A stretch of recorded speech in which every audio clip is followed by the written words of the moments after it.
Bienvenue à l'édition 2022 du Sustainable City Summit. Je suis accompagnée de Nicolas Escache, maire adjoint à la ville durable de la ville de Caen. Nicolas, bonjour. Bonjour. Alors, pourriez-vous nous partager le plan d'action 2030 de la ville de Caen? Quelle est votre méthodologie et quelle est votre ambition? Oui, nous sommes en train de revoir à la fois à l'échelle de la communauté urbaine, de la ville de Caen et des quartiers de Caen, ce qui est en soi une originalité, d'avoir les trois échelles réunies.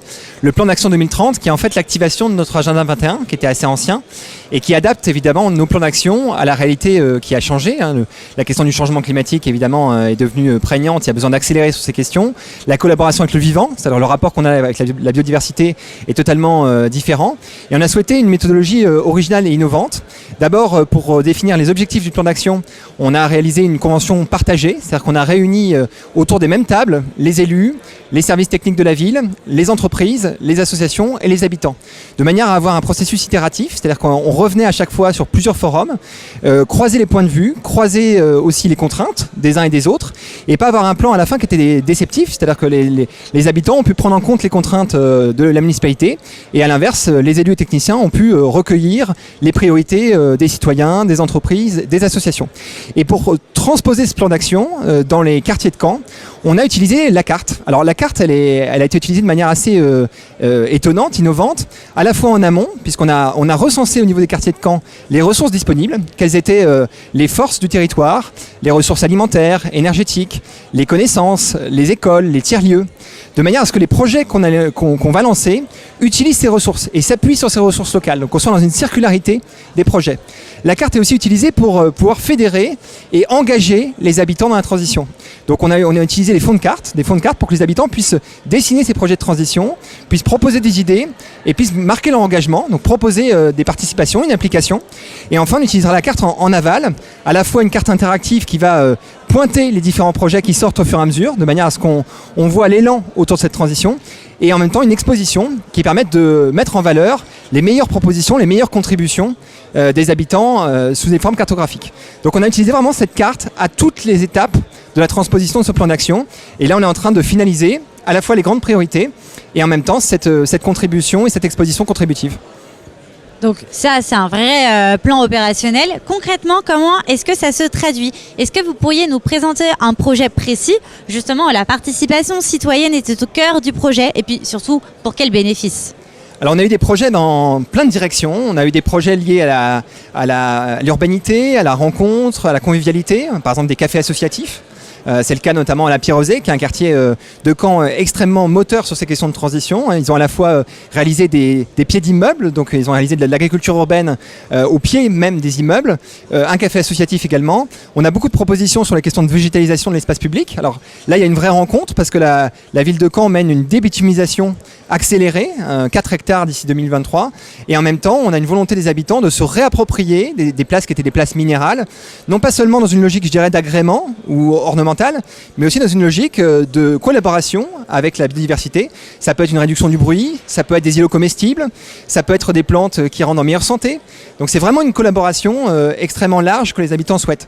Et puis sur la question des mobilités, on a eu énormément de remontées également, notamment un axe nord-sud qui est un axe express, puisque à Caen on a un périphérique vélo qu'on est en train de clore. On a évidemment 140 km de pistes cyclables et de voies cyclables sur le territoire de la ville elle-même et plus de 450 km sur le territoire de Caen-la-Mer. Mais on a cette piste nord-sud, cette voie nord-sud qui connectera les campus universitaires. Et donc là il y a une implication réelle à la fois des habitants, des étudiants, des associations cyclables autour de la définition d'une identité cyclable, d'une identité urbaine autour du vélo sur cet axe nord-sud. Un projet à 360 degrés puisque tout le monde est impliqué. Alors on a beaucoup parlé de cartographie puisque je crois savoir que vous êtes géographe. Alors justement, quelle place pour l'innovation dans la transition durable des villes, notamment sur le volet aménagement et urbanisme? Alors d'abord, la géographie, elle est très importante dans les questions de transition parce que la transition, on ne peut pas la mener de la même manière partout. Il faut s'adapter au contexte géographique, aller chercher dans chaque lieu les ressources, les bons outils, les bonnes connaissances et les bons acteurs.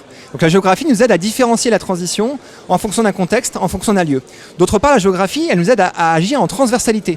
Quand on pense transition, on pense passage d'une logique de silo à une logique éminemment transversale.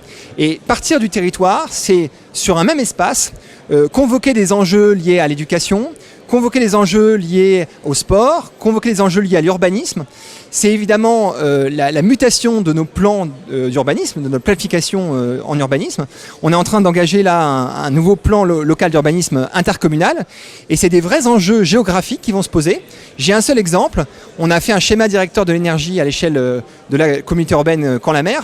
Comment on va pouvoir, d'ici à 2050, couvrir 45% de nos besoins avec des ressources locales.